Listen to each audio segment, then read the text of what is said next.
اللہ لا حول ولا قوة الا باللہ العلی العظیم۔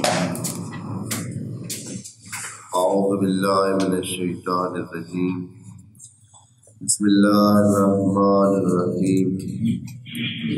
الحمد للہ وکفی، الحمد للہ علی آلائہ، الحمد للہ علی نعمائہ، الحمد للہ علی ما ہدانا والشکر علی ما اولانا، والحمد للہ بارئ الخلائق اجمعین، والحمد للہ رب العالمین، والصلاة والسلام والتحیۃ والاکرام علی سیدنا و سید الانام، شفیع ذنوبنا و طبیب قلوبنا، مولانا و مولا العالمین، رحمتا للعالمین، ابی القاسم محمد۔ اللہم صل علی محمد وآل محمد۔ السلام علیکم۔ وعلیکم السلام۔ وعلى أهل بيته الطيبين الطاهرين وعدوهم رب اشرح لي صدري ويسر لي أمري واحلل عقدة من لساني يفقهوا قولي وقل رب ادخلني مخرج صدق وأخرجني مخرج صدق واجعل لي من لدنك سلطانا نصيرا۔ بسم اللہ وباللہ وتوکلت علی اللہ۔ قال اللہ تبارک و تعالی فی سورۃ محمد آیت نمبر 19، فَاعْلَمْ أَنَّهُ لَا إِلَهَ إِلَّا اللَّهُ وَاسْتَغْفِرْ لِذَنبِكَ وَلِلْمُؤْمِنِينَ وَالْمُؤْمِنَاتِ وَاللَّهُ يَعْلَمُ مُتَقَلَّبَكُمْ وَمَثْوَاكُمْ۔ وَيَقُولُ الَّذِينَ آمَنُوا لَوْلَا نُزِّلَتْ سُورَةٌ فَإِذَا أُنزِلَتْ سُورَةٌ مُحْكَمَةٌ وَذُكِرَ فِيهَا الْقِتَالُ رَأَيْتَ الَّذِينَ فِي قُلُوبِهِم مَّرَضٌ يَنظُرُونَ إِلَيْكَ نَظَرَ الْمَغْشِيِّ عَلَيْهِ مِنَ الْمَوْتِ فَأَوْلَىٰ لَهُمْ طَاعَةٌ وَقَوْلٌ مَّعْرُوفٌ فَإِذَا عَزَمَ الْأَمْرُ فَلَوْ صَدَقُوا اللَّهَ لَكَانَ خَيْرًا لَهُمْ۔ فَهَلْ عَسَيْتُمْ إِن تَوَلَّيْتُمْ أَن تُفْسِدُوا فِي الْأَرْضِ وَتُقَطِّعُوا أَرْحَامَكُمْ۔ صدق اللہ العلی العظیم۔ یہ آیات مبارکہ جو ہم جن کے ضمن میں وضاحت کر رہے ہیں اور جن کو اس وقت مورد بحث ہے ہماری، یہ اس جہان کی زندگی کے بارے میں اور انسان کے مصروف ہونے کے بارے میں ہے۔ انسان ادھر اتنا مصروف ہے، اتنا مشغول ہے، اتنا اس کو یہ جہان اچھا لگ رہا ہے کہ وہ سرے سے جہاں اس نے جانا ہے اس کو بھول ہی جاتا ہے۔ جیسے کہ یہ بات پچھلی آیت میں بتائی تھی 18 میں کہ بھئی یہ لوگ کیا ہے، اس انتظار میں ہے کہ قیامت ان کے سر پہ آ جائے اور پھر وہ بندے بنیں گے، پھر تو کچھ کر ہی نہیں سکیں گے۔ 18 آیت نمبر 18 میں یہ بات ہوئی تھی۔ اس کے بعد ڈائریکٹ حضرت کو خطاب فرماتا ہے خدا کریم اور ایک سخت سا حکم جاری فرماتا ہے۔ فرماتا ہے کہ فَاعْلَمْ، یہ علاوہ اس کے کہ حکم سے پہلے متوجہ کرنے کے لیے اور یہ بتانے کے لیے کہ بھائی متوجہ ہو جاؤ، اس کو ایسے نہیں لینا ہے، جان لیں، پکا جان لیں۔ کیا؟ انہ لا الہ الا اللہ، کہ کوئی نہیں ہے اس کے سوا عبادت کے لائق۔ لا الہ الا اللہ، پھر کیا کرے بھائی؟ وَاسْتَغْفِرْ لِذَنبِكَ، یہ جو استغفر لذنبک ہے، عرض کیا ہے کہ ذنب کہتے ہیں کسی بھی بدنامی یا ماڑی چیز کو جو انسان پر داغ بنے۔ ہاں، اصل میں ذنب کا معنی ہوتا ہے دم۔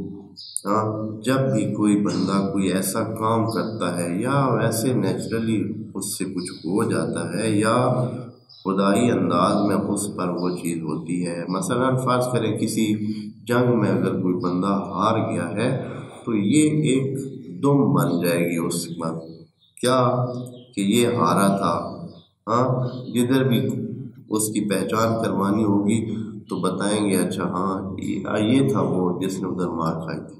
ہاں، تو ایک دم اس کے پیچھے یہ چلتا ہے، جیسے دم ہمیشہ اس کے ساتھ پیچھے چلتی رہتی ہے، اسی طرح وہ چیز جو انسان کا پیچھا کرے اور اس کے لیے نکوہش اور کمی کا باعث بنے اور اس کو کمزوری کا احساس دلائے، اس کو کہتے ہیں ذنب۔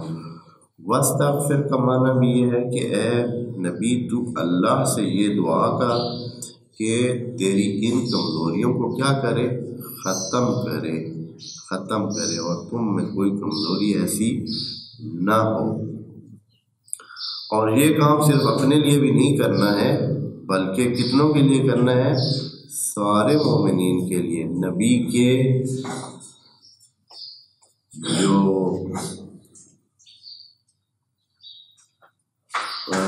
ذمہ داریاں ہیں، نبی کی جو ذمہ داریاں ہیں ان میں یہ شامل ہے۔ بعض لوگ بھی ہیں جو اس طرح سوچتے ہیں کہ ہر کوئی اپنے عمل سے جو ہے جنت میں جائے گا، اور یہ سفارش اور شفاعت اور اس قسم کی کہانیاں جو ہے نا، یہ وعلیکم السلام، یہ بعض لوگوں نے بنائی ہوئی ہیں، خصوصاً مثلا اہل تشیع اور بریلوی حضرات یا اس طرح کے، وہ ان چیزوں کے قائل ہے یا کہتے ہیں۔ تو ایک دوسری پارٹی ہے وہ کہتی ہے کہ یہ اس طرح نہیں ممکن ہے، ہر بندہ اپنے اعمال سے جائے گا۔ تو اس کی ذرا صحیح سے تشریح اگر کر لے، جب نبی کسی کے بارے میں دعا کرے گا، مومنین کے بارے میں، مومنات کے بارے میں، تو وہ کیا دعا کرے گا، ان کی کمزوریاں کیا ہیں۔ مثلا ایک اگر مومن ہے اور وہ اس کے باوجود کہ مسلمان ہے، اس کے باوجود کہ ایمان رکھتا ہے، لیکن نیک اعمال نہیں کر رہا ہے، نیکیوں سے دور بھاگتا ہے، برائیوں کی طرف اس کی رغبت موجود ہے، تو یہ بندہ کیا رکھتا ہے، کمزوری رکھتا ہے۔ اب نبی نے کیا کام کرنا ہے؟ نبی کے کاموں میں ایک کام یہ ہے کہ ان لوگوں کے لیے دعا کرے، ان لوگوں کے لیے استغفار کرے، تاکہ کیا ہے، ان کی یہ کمزوریاں دور ہو جائیں۔ کمزوریاں دور ہوں گی تو خود بخود وہ کدھر جائیں گے جی، جنت میں جائیں گے۔ شفیع ہونے کا دو طریقے ہیں، ایک تو یہ ہے کہ آپ کا حق نہ بنے اور آپ کو حق دلایا جائے، ایک طریقہ یہ ہے۔ دوسرا یہ ہے کہ آپ کو ایسے بنایا جائے کہ آپ حقدار بن جائیں۔ ٹھیک ہے جی، مثال کے طور پر اگر کوئی نوکری ملنی ہے میٹرک پر، تو ایک بندہ میٹرک نہیں ہے، سفارش پر اس کی نوکری کوئی لگا دی جائے، ایک طریقہ یہ ہے۔ دوسرا یہ ہے کہ نہیں، اس کے لیے یہ کیا جائے کہ اس کو میٹرک کروایا جائے۔ ہاں، اس کو میٹرک کروایا جائے گا تو نتیجہ کیا نکلے گا، حقدار بن جائے گا۔ یہاں شفاعت بھی یہی ہے اور نبی کا کام بھی یہی ہے اور شفاعت کا معنی بھی یہی ہے، چاہے وہ ائمہ کے بارے میں ہو یا نبی کے بارے میں ہو، کہ اس طرح ہوگا، یعنی نبی اور ائمہ اپنے اس جو کردار کا، تبلیغ کا کردار، سمجھانے کا، بتانے کا، علم دینے کا، ہدایت دینے کا جو کردار ہے، یہی ہمارے لیے شفاعت ہے۔ اس کے علاوہ ایسے نہیں ہے کہ اچھا بھائی امام ادھر بیٹھے ہوں گے، ہاں یہ تو ماتمی ہے، بھائی ان کو ادھر جو ہے جنت میں جانا، ایسی کہانی نہیں ہے۔ اگر کوئی مخلص ماتمی ہے تو ادھر ہی کیا کریں گے، وہ اس کے لیے استغفار کریں گے، وہ بندہ سیدھے راستے پہ آ جائے گا اور خود بخود کس کا حقدار بن جائے گا، جنت کا حقدار بن جائے گا۔ اصل طریقہ یہ ہے۔ اور اصل شفاعت کا معنی بھی یہی ہے، یہ نہیں کہ ایک بالکل جو کسی طرح مستحق نہیں بنتا ہے اور بلکہ اس کی بہت خرابیاں ہیں، صرف بس اس بنیاد پر کہ وہ نعرے لگاتا ہے اس کو نبی یا ائمہ یا کوئی بھی اس کے لیے شفاعت کرے۔ بس جب شفاعت کا یہ معنی آپ لیں گے تو اس میں پھر صرف نبی اور ولی نہیں بلکہ ایک عام مومن بھی کیا کر سکتا ہے؟ شفاعت کر سکتا ہے۔ ایک عام مومن بھی شفاعت کر سکتا ہے، جیسے کہ خدا کریم نے 20 دفعہ قرآن میں کہا ہے کہ من ذا الذی یشفع عنده الا باذن، اللہ کے اذن سے تو بہت کوئی شفاعت کر سکتے ہیں۔ ہاں، شفاعت اللہ کے اذن سے تو بہت کوئی کر سکتے ہیں، ہاں بغیر اذن کے نہیں کرے گا۔ اذن کس کو دیتا ہے اللہ شفاعت کا؟ وہی شفاعت کا اذن ہوتا ہے جس کو ہدایت کی اجازت ہوتی ہے، جس کو ہدایت کا کہا ہوتا ہے۔ اسی لیے خدا کریم نے کہا ہے کہ اے مومنو، آپ لوگ بھی ایک دوسرے کے لیے کیا کیا کریں؟ استغفار کیا کریں، یعنی وہ جو کمزوریاں آپ کو جہنم میں لے کے جانے کا باعث بن رہی ہیں ان کو کیا کریں؟ ختم کریں، تاکہ آپ مستحق بنیں کس کے؟ جنت کے۔ وَتَوَاصَوْا بِالْحَقِّ وَتَوَاصَوْا بِالصَّبْرِ، یعنی یہی تواصو بالحق اور تواصو بالصبر ایک ایسی چیز ہے کہ جو شفاعت ہے، جو انسان کو باعث بنے گی کہ وہ جنت میں چلا جائے۔ یہ بات یہاں ختم ہو گئی، تو یہاں کوئی پوچھے کہ اے اللہ، انسانوں کو بنا کے دنیا میں بھیج دیا ہے، دنیا انسانوں کے حوالے کر دی ہے، اور ابھی آپ کہہ رہے ہیں کہ ہے انسانوں کے ہاتھ میں دنیا، اپنی مرضی سے آتا ہے، جاتا ہے، اٹھتا ہے، بیٹھتا ہے، کام کرتا ہے، نہیں کرتا ہے، جھوٹ بولتا ہے، سچ بولتا ہے، سارے کام اپنی مرضی سے کر رہا ہے۔ آپ سے کہنے کی ضرورت کیا ہے کہ اے اللہ ان کے خرابیاں دور کر؟ نبی کو یہی حکم ہے کہ کیا کرے؟ خرابیاں جو ہے وہ دور کرے۔ اے اللہ خرابیاں مومنین کی دور کر، میری خرابیاں دور کر۔ خود نبی کے بارے میں بھی ہے کہ نبی بھی ابھی، اب کوئی ممکن ہے کہ یہ پوچھے کہ نبی میں بھی کمزوری ہو سکتی ہے، یا وہ تو اعلیٰ درجے پہ پہلی فائز ہے؟ ہاں، تو اس کا جواب یہ ہے کہ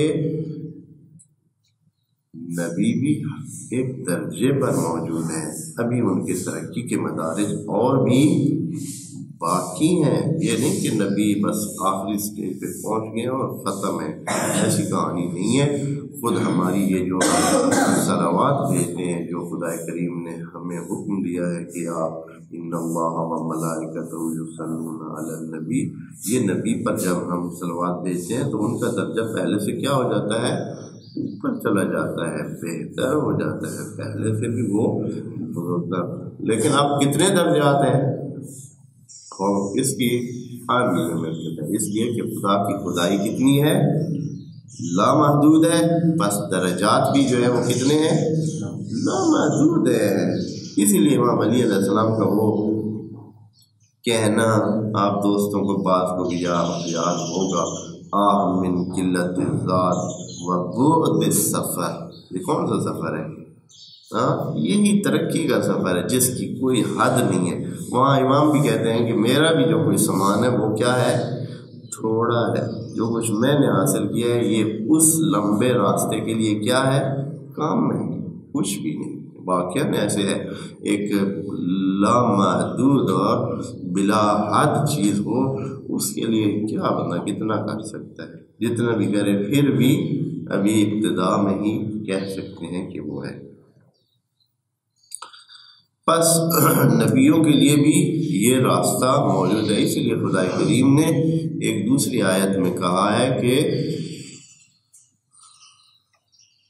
لِيَبْعَثَكَ اللَّهُ مَقَامًا مَحْمُودًا الَّذِي وَعَدْتَهُ، تاکہ ابھی اس مقام تک نبی سمجھیں کہ پہنچے نہیں ہیں، لیکن اللہ نے ایک مقام کا وعدہ نبی کے ساتھ کیا ہوا ہے تاکہ تو جو ہے یہ نیک کام کر، یہ سارے ہماری جو دی ہوئی ڈیوٹیاں ہیں یہ پوری کر، تاکہ ہم کیا کریں تمہیں اس مقام محمود تک پہنچائیں جس کا اللہ نے کیا کر رکھا ہے، نبی کے ساتھ وعدہ کر رکھا ہے۔ تو بس قرآن کی طرف اگر آئیں تو ہم بہت ساری باتیں ہمارے لیے کلیئر ہو جائیں گی اور ہم خواہ کے ان چکروں میں نہیں پڑیں گے کہ بس وہ سب کچھ وہ ہو گئے ہیں اور پھر اب کچھ بھی نہیں رہے گا۔ انتہا جو ہے نا، جب انتہا مقام کی کیا ہے، کمال درجات جو ہے وہ بندگی ہے، کمال درجات بندگی کے درجے پہ کوئی پہنچ جائے اور پھر بندگی میں خود درجات ہیں، یہ کمال ہے۔ یہ کہ واجب کوئی نہیں بن سکتا ہے، اصلا قابل قیاس نہیں ہے، نبی اور ولی اور مسیح اور ان کی کوئی اس واجب کے سامنے کوئی وہ نہیں ہے۔ ہاں جب ہم دوسرے ممکنات کے سامنے ان کو دیکھتے ہیں تو پھر ان کی درجات ہمیں بڑے بلند نظر آتے ہیں۔ جیسے ابھی پہاڑ ہے، جو ہم نیچے ہیں تو ہمیں پہاڑ کیا لگتا ہے، بڑی چیز لگتی ہے، لیکن جو پہاڑ سے بھی اوپر ہے ان کو کیسے لگتا ہے، ان کو پہاڑ نیچے لگتا ہے۔ جو پہاڑ سے بھی اوپر جن کا ٹھکانا ہے، چاہے دوسرے سیاروں میں ہو، چاہے جہازوں میں ہو، چاہے جہاں بھی ہو، تو ان کی نسبت پہاڑ بھی چھوٹے ہوتے ہیں، نیچے ہوتے ہیں، بلندی ان کی کم پڑ جاتی ہے۔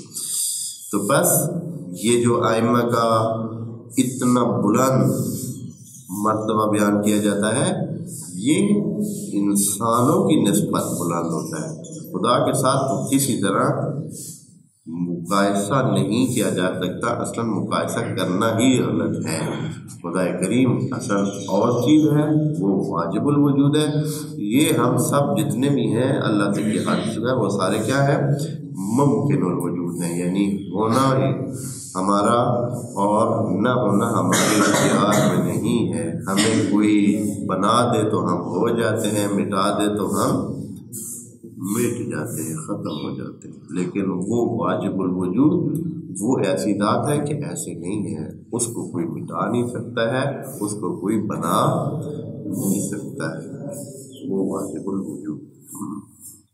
اے اللہ، ان انسانوں کو اتنا آزاد بھی چھوڑا ہوا ہے اور آپ کہہ رہے ہیں کہ پھر دعا کریں گے یہ بندے بن جائیں اور ٹھیک راستے پہ آ جائیں مومنین، تو خدا کے تو آپ کا درمیان میں دخل کیا ہے؟ آپ سے اگر دعا کوئی کرے تو آپ کیا کر سکیں گے، کیا کریں گے؟ کسی کے حالات سدھارتے ہیں، آپ خراب کرتے ہیں۔ کریم فرماتا ہے کہ بے فکر ہو جب ساری کہانی ہمارے ہاتھ میں ہی ہے، جو کچھ چل رہا ہے وہ کون چلا رہا ہے، ہم بھی چلا لیں۔ فرماتے ہیں واللہ یعلم متقلبکم ومثواکم، اللہ ساری آپ کی اونچ نیچ کیا ہے جانتا ہے۔ متقلبکم یعنی آپ کے تمام حالات، متقلب یعنی نیکسٹ لمحے جو بھی حالت ہوتی ہے اس کو کہتے ہیں ایک متقلب۔ متقلب یعنی جیسے آپ فرض کریں آپ کے پاس ایک کوئی ڈبی ہو، آپ اس کو ایسے پھیر رہے ہو، پھر اس کو پھیر رہے ہو، ہر دفعہ اس کا دوسری صورتحال میں آنا ایک متقلب ہے، یعنی ایک نئے قالب میں آنا ہے، ایک نئی صورت میں آنا ہے۔ تو اس کو خدا کریم فرماتا ہے کہ آپ کا ایک ایک متقلب، اب اگر آپ ہاتھ ہلاتے ہیں تو یہ بھی پتہ ہے، ہاتھ روکتے ہیں تو یہ بھی پتہ ہے، سوتے ہیں تو پتہ ہے، جاگتے ہیں تو پتہ ہے کا کیا مطلب ہے؟ بس صرف پتہ ہے بھائی پتہ تو تب ہی ہے کہ سارا کار ہی کون رہا ہے، وہی کرا رہا ہے، وہی عذاب دے رہا ہے، وہی انجام دے رہا ہے، وہی سب کچھ اس کو سیٹ کر رہا ہے، اس لیے اس کے علم میں ہے۔ بس بے فکر ہو جائیں اور اللہ پر کیا کریں، بھروسہ کریں اور اس سے استغفار کریں۔ بس دوستو آپ دیکھیں گے بہت ساری روایات میں اور بہت سارے ایام جو یہ گزرتے ہیں، اچھے ایام اللہ، جیسے 15 شعبان یا 22، 23، 21، 19، 21 اور 23 رمضان یا دوسرے جتنے بھی بڑے دن ہیں، ان میں یا شب قدر جو ہے کہا جاتا ہے کہ آپ استغفار کریں، یا صرف استغفار ویسے ہی کہا جاتا ہے کہ صرف استغفار کریں۔ تو یہ استغفار کا مطلب کیا ہے کہ اللہ ہمارے گناہ معاف کر۔ ہاں کئی دفعہ بندہ سوچتا ہے کہ بھائی ہو سکتے کہ کیا گناہ ہو سکتے ہیں، ہاں میرے گناہ کیا ہو سکتے ہیں، میں نے کیا ہے، ہاں کہ میں ہر وقت کیا کرتا رہوں، استغفر اللہ ربی واتوب الیہ۔ لیکن اگر معنی صحیح سمجھ جائیں تو انسان کیا ہے، کمزوریوں کا مجموعہ ہے۔ اس کی کمزوریاں دور کرنے کے لیے سوائے اس کے اور کوئی راستہ نہیں ہے کہ کیا کرے، اللہ سے تقاضا کرے۔ اور مثال کے طور پر ایک بندہ ہے، اس کے دل نہیں لگتا ہے، میں اب ہمارے اپنے درمیان موجود کمزوریوں کا ذکر کرتا ہوں، مثلا دل ہی نہیں لگتا ہے، کس میں دل نہیں لگتا ہے، پڑھائی میں دل نہیں لگتا ہے، یا ایک بندہ ہے جو پڑھتا ہے اپنی طرف سے محنت کرتا ہے لیکن اس کی محنت کسی کنارے نہیں لگتی ہے، اس کا فائدہ ہی نہیں ہوتا، محنت کرنے کے بعد پھر بھی نہ لائے، پھر بھی ادھر ہی گئے۔ ہاں یا یہ ہے کہ کوئی اصلاً اس کو استاد نہیں مل رہا ہے، اس کو وہ اپرچونٹی نہیں مل رہی ہے کہ وہ پڑھ سکے، اپنے دل میں نورانیت پیدا کر سکے، یا اللہ کی بندگی کے لیے وہ چاہتا ہے لیکن مسجد میں جانے سے کیا کرتا ہے، گھبراتا ہے، واپس آنا چاہتا ہے، جلدی مسجد سے نکلنا چاہتا ہے۔ تو یہ سارے کام کیا ہے، ان کا حل استغفر اللہ ربی واتوب الیہ، یہ بہت بڑا حل ہے۔ اسی لیے وہ کہانی میں نے دوستوں کو سنائی ہے، پکی کہانی ہے کہ امام اول کے سامنے کئی لوگ حاضر ہوئے، مثلا آج یہ حاضر لوگوں نے کہا کہ ہماری اولاد نہیں، امام نے کہا کہ استغفار کی تسبیح کیا کرو فلاں فلاں ٹائم میں، خصوصاً رات کے ٹائموں میں یہ بہت مہم ہوتی ہے، اندھیرے کے ٹائموں میں۔ بعد میں کوئی انہوں نے کہا کہ ہمارے تو مال مویشی جو ہے وہ زیادہ بڑھتے نہیں ہیں، نقصان ہو جاتا ہے، تو امام نے کہا کہ استغفار کرو۔ ایک پارٹی آئی، انہوں نے کہا کہ ہمارے تو جھگڑے ہی ختم نہیں ہوتی۔ چوتھی پارٹی آئی، انہوں نے کہا کہ بارشیں ہو نہیں رہی ہیں اور کب سے قحط سالی سے بہت ہی رنجور ہیں، مشکل میں ہیں۔ تو بھی امام نے فرمایا، تو ابن عباس کے بقول جو کہ امام کے کیا لگتے تھے ابن عباس دوستو، عبداللہ ابن عباس امام کے چچا بنتے تھے، کیونکہ یہ عباس کے بیٹے تھے جو کہ ابو طالب کے کیا تھے، بھائی تھے، پھر کیا بنتے ہیں، چچا بنتے ہیں۔ چلیں رشتوں کی کہانی کو چھوڑتے ہیں، بہت مسئلے بن جائیں گے۔ اچھا تو ابن عباس جو بھی تھے، اچھا تو وہ انہوں نے دیکھا کہ بھائی یہ تو امام نے تو ایک ہی جو ہے نسخہ رکھا ہوا ہے، ہاں جیسے ہمارے پاس حکیم ہوتے ہیں نا، جو بھی آئے تو ایک نسخہ انہوں نے بنایا ہوتا ہے، آل راؤنڈر نسخہ، ہاں جو بھی ہے اس کو ایک پکی کی جو ہے نا پکی انہوں نے بنا رکھی ہے، وہ ہر قسم کی دوائی ہے۔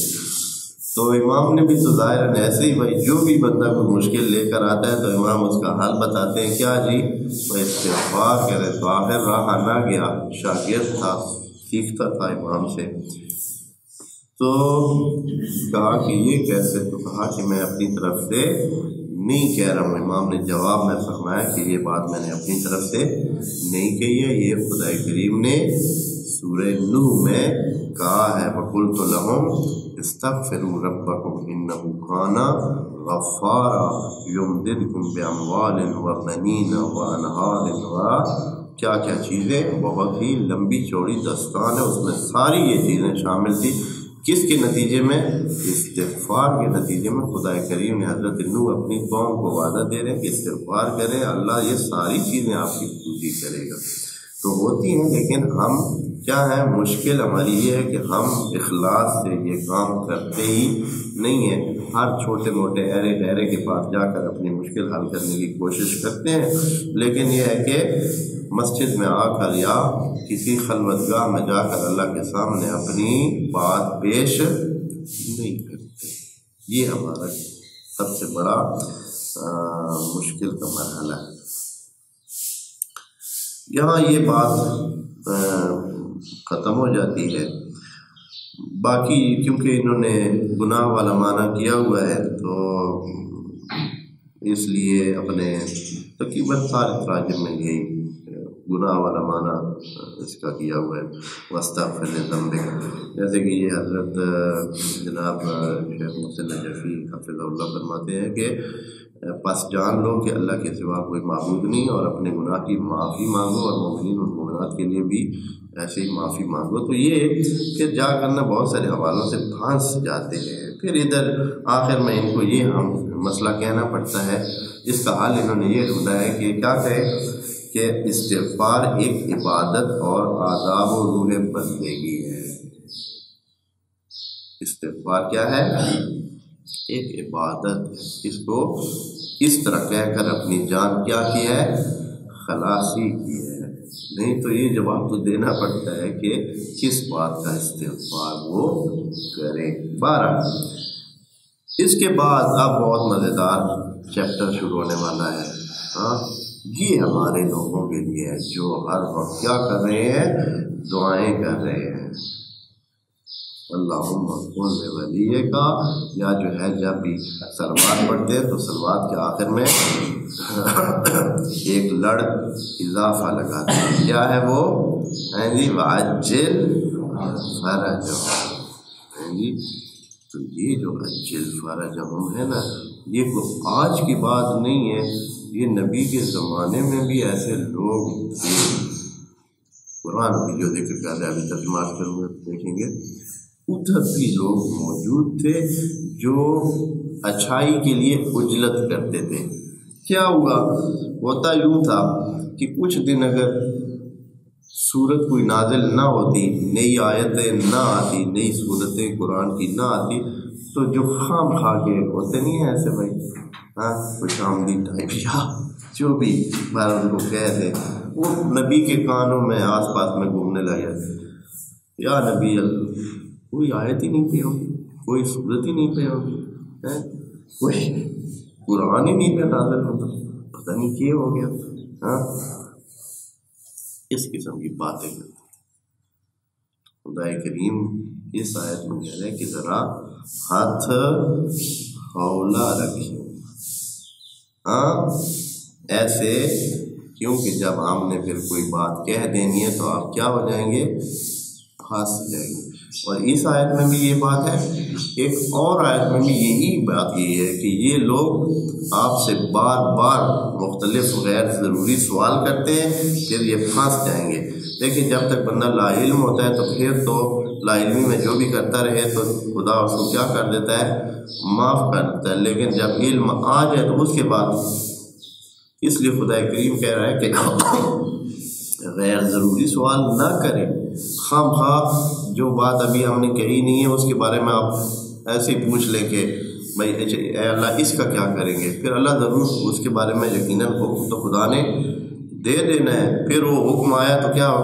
اور یہ وہی بات ہے کہ جس طرح استخارہ لوگ خام خواہ استخارے کراتے ہیں، یہ بے عینی وہی بات ہے، استخارے کراتے ہیں یعنی اللہ سے اپنا مسئلہ کہتے ہیں کہ اے اللہ ہمیں کس سائڈ پہ جانا چاہیے، کیا کرنا چاہیے۔ اب جو خدا کریم کی طرف سے آ گیا حکم کہ بھائی استخارہ منع ہے، پھر اب بیٹھے سارے بڑی دلیائی کم ہو گئی، پھر اچھا مولانا صاحب کو کہ ایک دفعہ پھر استخارہ کیا، اچھا پھر بھی نہیں آیا، اچھا پھر استخارہ کیا، پھر بھی نہیں، اچھا ایک دفعہ پھر کر لیں دیکھتے، اب آ گیا، اچھا بس ٹھیک ہے آ گیا، چلے کیا بنا رکھا آپ نے استخارے کو؟ استخارہ ایک دفعہ ہوتا ہے، پوچھے ہی نہیں اللہ سے۔ اللہ نے پہلے ہی حکم استخارہ تب دیتا ہے جب پہلے آپ اپنی سوچوں کو کیا کر لیں، مکمل کر لیں، اور ایسی کہانی نہ ہو کہ پھر بعد میں آپ ادھر ادھر کریں، پھر خدا کے ساتھ پھر خدا اس پر کیا دیتا ہے؟ سزا دیتا ہے، جس کو یہ لوگ سمجھتے نہیں ہیں۔ کئی لوگ ہیں وہ اس طرح کرتے ہیں، استخارے پہلے کرواتے ہیں پھر اس پر عمل نہیں کرتے ہیں، تو خدا کریم اس پر کیا کرتا ہے؟ ان کی زندگی میں وہ ان کو بتاتا ہے کہ آپ نے کیا کیا ہے۔ یہ اب ان کا نقل قول ہے آیت نمبر 20 میں، جو اس طرح کچھ دن اگر صورت نہیں آتی تو کیا کرتے تھے؟ وَيَقُولُ الَّذِينَ آمَنُوا، کچھ ہے جو مومن ہیں، اب ایمان لے آئے ہیں لیکن اب ایمان ان کا ان سے برداشت نہیں ہو رہا ہے، بھائی ہم پڑھا ہی ہم نے کام کر لیا، وہ ایمان لے آئے۔ قرآن کی ایک دوسری آیت میں کہا ہے کہ آپ لوگ احسان نہ جتائیں، ان کو کہہ دو کہ ہم پہ احسان نہ لگائیں کہ آپ مومن ہو گئے، یہ اللہ کا احسان ہے کہ آپ کو مومن ہونے دیا ہے۔ یہ قرآن کی آیت میں ہے کہ لا تمنوا علینا ایمانکم، اپنے ایمان کو ہم پہ منت اس کی نہ لگائیں۔ تو کچھ لوگ ایسے ہوتے تھے وہ اپنے ایمان کو تھوڑا سا بھاری سمجھتے تھے، تو وہ کیا کہتے ہیں جی، کہتے ہیں وَيَقُولُ الَّذِينَ آمَنُوا لَوْلَا نُزِّلَتْ سُورَةٌ، کوئی صورت ہی آ جاتی، بیٹھے ہیں کوئی نہیں ہو رہا ہے، نیا کام نہیں ہو رہا ہے، نئی صورت نہیں آ رہی، نئی آیتیں نہیں آ رہی، اور پھر کیا خدا کریم فرماتا ہے کہ پھر ہوتا یوں ہے، پہلے تو یہ لوگ یہ کہتے ہیں کہ کوئی صورت آئے، فَإِذَا أُنزِلَتْ سُورَةٌ، پھر جب ہم ان کی اس بار بار کی خواہش کے مطابق کوئی صورت اتارتے ہیں، محکمۃ، ہوتی بھی محکم ہے، پکی پیلی، اس میں متشابہ بھی نہیں ہوتی، اور پھر کیا کر دیتے ہیں، اللہ نے آزمانا ہے، وَذُكِرَ فِيهَا الْقِتَالُ، اور اس میں بات کون سی ہم کر دیتے ہیں، دشمنان اسلام سے جنگ کی، قتال کی، کہ بھئی اگر وہ ہم پہ حملہ کرے تو آپ سب پر واجب ہے کہ کیا کریں، اپنا دفاع کریں، جنگ کریں۔ جب یہ بات آتی ہے تو پھر کیا ہوتے ہیں حالات ہیں جی، پھر دیکھیں حالات، بڑی مزیدار تعبیر ہے، فرماتے ہیں کہ وَذُكِرَ فِيهَا الْقِتَالُ، اور اس آیت اور اس صورت میں قتال کا ذکر ہو، رَأَيْتَ الَّذِينَ فِي قُلُوبِهِم مَّرَضٌ، ان مومنوں میں سے، انہی ایمان والوں میں سے، یہ بھی ایمان والوں کی بات ہو رہی ہاں، انہی ایمان والوں میں سے جو جن کے دل میں کیا ہے، مرض ہے، ایمان والے بھی ہیں لیکن دل میں کیا ہے، کھوٹ ہے، کھوٹ ہے، ایمان والے یعنی مومن ہوئے ہیں، کب سے نبی کے آس پاس میں پھرتے ہیں، تبھی تو وہ کہتے ہیں کہ صورت کوئی آئے، کوئی آیت آئے، ہم کوئی کام کریں دین کے لیے، لیکن اندر سے کھوٹے ہوتے ہیں۔ تو اب جو قتال کا حکم آیا ہے تو پھر کیا ہوا ہے جی، ينظرون الیک نظر المغشی علیہ من الموت، پھر تو یہ آپ کی طرف ایسے دیکھتے ہیں جیسے کہ موت ان پر آ گئی ہو۔ ہاں، نبی کی طرف پھر جب صورت آئے اور اس میں لکھا ہو کہ آپ نے جہاد پہ جانا ہے، قتال کے لیے جانا ہے، تو پھر سارے جو ہے نا نبی کی طرف بڑے ہی شدھ انداز میں اور بڑے ہی ایسے مریل انداز میں دیکھتے کہ کیا آ گیا۔ ہم تو انتظار میں تھے کوئی اچھی صورت آتی، کوئی اور سوکھی صورت آتی جس میں ہم نے نعرے لگانے ہوتے، کوئی نیاز ہوتی، کوئی لنگر ہوتا، کوئی سلسلہ ہوتا، کوئی ایسے کام ہوتے ہیں جی۔ تو یہاں تو قتال کا حکم آ گیا ہے، تو فرماتے ہیں کہ ینظرون الیک، پھر وہ آپ کی طرف دیکھتے ہیں، کس طرح، نظر المغشی علیہ من الموت، وہ جو موت سے غشی میں چلا جاتا ہے، موت کے ڈر سے جیسے بندہ غشی میں نہیں چلا جاتا ہے، اور پھر وہ آنکھیں کس طرح دیکھتا ہے، یعنی اس کی آنکھیں ایسے ایسے پھر رہی ہوتی ہیں، غشی طاری ہوتی ہے اس پر، تو یہ اس ٹائپ کا ان کے چہرے بن گئے ہیں، رنگ ان کے اڑ گئے۔ بس اس آیت سے ہم کیا سمجھتے ہیں دوستو، اس آیت کو اور وہ جو دوسری آیت ہے کل کہ اتنے سوال نہ کریں، اتنی چیزیں نہ پوچھیں، اس سے یہ سمجھتے ہیں کہ آپ جب یہ چیزیں کر رہے ہیں خدا کو اپنا کام کرنے دیں، جو ہے جب ہے وہ ہو جائے گا، اپنے سارے سلسلے کیا ہے جو آپ کے ذمے ہے وہ کام کریں، آپ کے ذمے ہے کہ بندے خدا بنے وہ بنے، باقی یہ ہے کہ یہ جو اجل فی فرج مولانا، یہ اچھا اب سب علماء سب جو ہے نا اس پہ کہتے ہیں کہ یہ بہت بعد میں شروع ہے، پہلے یہ سلسلے نہیں تھے، یہ بعد میں یہ چیزیں شروع کی گئی ہیں۔ یقیناً حالات کے مطابق کچھ ضرورت ایسی ہوگی، لیکن پھر یہ پکا کیا ہو گیا، رائج ہو گیا اور حصہ بن گیا۔ اب ان جن کو پتہ بھی ہے کہ کیا معنی ہے وہ بھی کہتے ہیں، جن کو پتہ نہیں ہے وہ بھی کہتے ہیں۔ اور جب آ جائے گا، میں تو بہت کم کہتا ہوں، یہ سب کے ساتھ کہہ بھی دیتا ہوں کبھی، لیکن میں تو ڈرتا ہوں کہ یہ نہ کہوں، اس لیے کہ بھائی اگر میں ٹھیک بندہ ہوں تو میں چاہے امام میرے زمانے میں آئیں تو بھی ٹھیک ہے، فابہا بنعمت، نہ آئیں تو بھی کوئی مسئلہ نہیں ہے، گزر جائے گی۔ تو جو اگر میں خام کا کہہ رہا ہوں تو پھر میرا تو یہی ہوگا، حال کیا ہوگا، ینظرون الیک نظر المغشی علیہ من الموت، ہمارے اوپر تو موت آ جائے گی۔ پھر بڑی تعبیر بھی سخت قسم کی، ہوں جڑ بھائی پھر موت پی ویندی، پنجابی میں بڑا سونا اس کا ترجمہ یہ بنتا ہے کہ جب آیت آتی ہے قتال والی تو پھر انہوں کیا ہو جاتا ہے، پھر انہوں موت پی ویندی، یہ اس کا ترجمہ ہے۔ اے اللہ کرنا کیا چاہیے، ٹائم ختم ہے ہمارا، فَأَوْلَى لَهُمْ طَاعَةٌ وَقَوْلٌ مَعْرُوف، یہ انشاءاللہ اگلے سیشن میں عرض کریں گے۔ والسلام علیکم ورحمۃ اللہ وبرکاتہ۔